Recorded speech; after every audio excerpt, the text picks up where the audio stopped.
नमस्कार बंधुरा rail group D परीक्षाते बार बार घुरे फिरे आसे जे प्रश्नगुली सेगुली निये आलोचना करब आजकेर एई भिडियोते 2025 साले रेल ग्रुप डिर जोन्नो थाकছে 20টি गुरुत्वपूर्ण प्रश्न उत्तर आजकेर एई भिडियोते। तो तोमरा जारा जारा रेल ग्रुप डिर जोन्नो प्रस्तुति निচ্ছ চ্যানেলটিকে সাবস্ক্রাইব করে পাশে থাকা বেল আইকনটি প্রেস করে নিতে ভুলবে না, কারণ তোমরা এই চ্যানেল থেকে রেল গ্রুপ ডির সম্পূর্ণ সিলেবাস ওয়াইজ ক্লাস তোমরা পেয়ে যাবে প্রতিনিয়তই আমাদের এই চ্যানেল থেকে।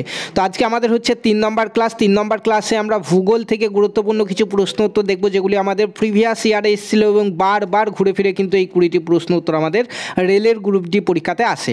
তো চলো ক্লাসটি শুরু করা যাক। 1 নম্বর প্রশ্ন দেখে নাও। First question, rail group D পরীক্ষাতে এসেছিল, বলা হয়েছে যে ভূমধ্য সাগর এবং লোহিত সাগরকে যুক্ত করেছে কোন খাল? সঠিক অ্যান্সার হয়ে যাবে অপশন ডি, সুয়েজ খাল। নেক্সট কোশ্চেন দেখো। নেক্সট কোশ্চেনে বলা হয়েছে যে আলমাতি বাঁধ কোথায় অবস্থিত? তো আলমাতি বাঁধ অবস্থিত কর্ণাটকে, অপশন সি হয়ে যাবে সঠিক অ্যান্সার। তোমরা দেখতে পাচ্ছ প্রত্যেকটি কোশ্চেন কিন্তু রেল গ্রুপ ডি পরীক্ষাতে কোনো না কোনো বছরে এসছে এবং 2025-এর জন্য কিন্তু অত্যন্ত গুরুত্বপূর্ণ এগুলি। 3 নম্বর প্রশ্ন দেখো, বলা হয়েছে যে হাম্পি কোন নদীর তীরে অবস্থিত? হাম্পি কোন নদীর তীরে অবস্থিত? সঠিক অ্যান্সার হয়ে যাবে অপশন সি, তুঙ্গভদ্রা নদীর তীরে অবস্থিত। নেক্সট কোশ্চেন 4 নম্বর প্রশ্ন দেখো, বলা হয়েছে যে নিম্নলিখিত কোনটি খারিফ শস্য নয়? নিম্নলিখিত কোনটি খারিফ শস্য নয়? সঠিক অ্যান্সার হয়ে যাবে জব। জব খারিফ শস্য নয়। নেক্সট কোশ্চেন দেখো। নেক্সট কোশ্চেন দেখো, বলা হয়েছে কাকোলাত জলপ্রপাত কোন রাজ্যে অবস্থিত? কাকোলাত জলপ্রপাত কোন রাজ্যে অবস্থিত? সঠিক অ্যান্সার হয়ে যাবে বিহারে। বিহারে কাকোলাত জলপ্রপাত অবস্থিত। নেক্সট কোশ্চেন দেখো, বলা হয়েছে যে নাগার্জুন সাগর বাঁধ কোন নদীর ওপর অবস্থিত? নাগার্জুন সাগর বাঁধ কোন নদীর ওপর অবস্থিত? সঠিক অ্যান্সার হয়ে যাবে ক্রিয়া নদীর ওপর অবস্থিত। নেক্সট কোশ্চেন দেখো।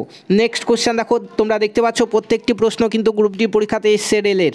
বলা হয়েছে আলোকবর্ষ হলো, অত্যন্ত গুরুত্বপূর্ণ কোশ্চেন বারবার ঘুরে ফিরে আসে। আলোকবর্ষ হলো, তো আলোকবর্ষ কি? এখানে সঠিক অ্যান্সার কি হবে? সঠিক অ্যান্সার হয়ে যাবে এখানে আলোর 1 বছরের অতিক্রান্ত দূরত্বই হচ্ছে আলোকবর্ষ। নেক্সট কোশ্চেন দেখো, বলা হয়েছে পৃথিবীর বৃহত্তম স্বাদু জলের হ্রদ হলো। পৃথিবীর বৃহত্তম স্বাদু জলের হ্রদ হলো। সঠিক অ্যান্সার হয়ে যাবে সুপিরিয়র হ্রদ। সুপিরিয়র হ্রদ হচ্ছে পৃথিবীর বৃহত্তম স্বাদু জলের হ্রদ। নেক্সট কোশ্চেন দেখো, বলা হয়েছে নিম্নলিখিত কোনটি পৃথিবীর প্রাচীনতম এবং গভীরতম স্বাদু জলের হ্রদ? সঠিক অ্যান্সার কি? সঠিক অ্যান্সার হচ্ছে বি, বৈকাল হ্রদ হচ্ছে পৃথিবীর প্রাচীনতম এবং গভীরতম স্বাদু জলের হ্রদ। নেক্সট কোশ্চেন দেখো, বলা হয়েছে যে উপকেন্দ্র এর সঙ্গে জড়িত। উপকেন্দ্র এর সঙ্গে জড়িত। সঠিক অ্যান্সার হয়ে যাবে ভূমিকম্প। নেক্সট কোশ্চেন দেখো, বলা হয়েছে পৃথিবীর আকৃতি বৃত্তাকার হলেও কোথাও কোথাও চ্যাপ্টা, এই চ্যাপ্টা অঞ্চল হলো কি হবে? সঠিক অ্যান্সার হয়ে যাবে অপশন ডি, মেরু অঞ্চল এগুলি। নেক্সট কোশ্চেন দেখো, বলা হয়েছে যে পৃথিবীর যে অঞ্চলে সর্বাধিক বৃষ্টিপাত হয়, পৃথিবীর যে অঞ্চলে সর্বাধিক বৃষ্টিপাত হয়, সঠিক অ্যান্সার হয়ে যাবে নিরক্ষীয় অঞ্চল। অপশন সি হচ্ছে সঠিক অ্যান্সার। নেক্সট কোশ্চেন দেখো, বলা হয়েছে যে আন্নামালাই বন্যপ্রাণী অভয়ারণ্য কোথায় অবস্থিত? সঠিক অ্যান্সার হয়ে যাবে অপশন এ, তামিলনাড়ুতে অবস্থিত এটি। নেক্সট কোশ্চেন দেখো, গ্রুপ ডি পরীক্ষাতে এসেছিল, বলা হয়েছে কোন নদীর তীরে নিউ ইয়র্ক অবস্থিত? সঠিক অ্যান্সার হয়ে যাবে অপশন বি, হাডসন নদীর তীরে। নেক্সট কোশ্চেন দেখো, বলা হয়েছে যে এন্নোর বন্দর কোথায় অবস্থিত? তো এন্নোর বন্দর হচ্ছে তামিলনাড়ুতে। অপশন এ হচ্ছে সঠিক অ্যান্সার। নেক্সট কোশ্চেন দেখো। নেক্সট কোশ্চেন বলা হয়েছে যে ডাউন্স এক ধরনের নাতিশীতোষ্ণ তৃণভূমি যা দেখা যায় কোথায় দেখা যায়? অপশন এ দেখো অস্ট্রেলিয়া হয়ে যাবে সঠিক অ্যান্সার। নেক্সট কোশ্চেন দেখো, বলা হয়েছে পৃথিবীর মেরু ব্যাসার্ধ নিরক্ষীয় ব্যাসার্ধের তুলনায় কত ছোট? এখানে সঠিক অ্যান্সার হয়ে যাবে অপশন সি, 42 কিলোমিটার ছোট। নেক্সট কোশ্চেন দেখো, বলা হয়েছে নিম্নলিখিত কোনটি এক ধরনের বজ্র বিদ্যুৎ সহ বৃষ্টিপাত? এখানে সঠিক অ্যান্সার হয়ে যাবে অপশন বি, পরিচলন বৃষ্টিপাত।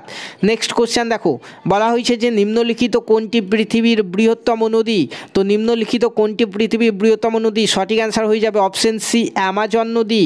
তারপর দেখো নেক্সট কোশ্চেন দেখো, বলা হয়েছে যে নায়াগ্রা জলপ্রপাত কোথায় অবস্থিত? সঠিক অ্যান্সার হয়ে যাবে অপশন ডি, আমেরিকাতে অবস্থিত নায়াগ্রা জলপ্রপাত। তোমরা দেখতে পাচ্ছ পিডিএফের সবকার নিচের দিকে কিন্তু প্রত্যেকটি কোশ্চেনে অ্যান্সার দেওয়া হয়েছে এবং এই ভিডিও ডেসক্রিপশন বক্সে দেখো তোমরা এই পিডিএফটি পেয়ে যাবে। ঠিক আছে, তো এরকমই প্রতিনিয়ত রেল গ্রুপ ডি 2025-এর সিলেবাস ওয়াইজ ক্লাসগুলো প্রতিনিয়তই করার জন্য আমাদের চ্যানেলটিকে সাবস্ক্রাইব করে পাশে থাকা বেল আইকনটিকে প্রেস করে তোমরা ভিডিও ডেসক্রিপশন বক্সে দেখো হোয়াটসঅ্যাপ গ্রুপের লিঙ্ক রয়েছে, সেই গ্রুপে অবশ্যই তোমরা জয়েন করে যাবে। ধন্যবাদ।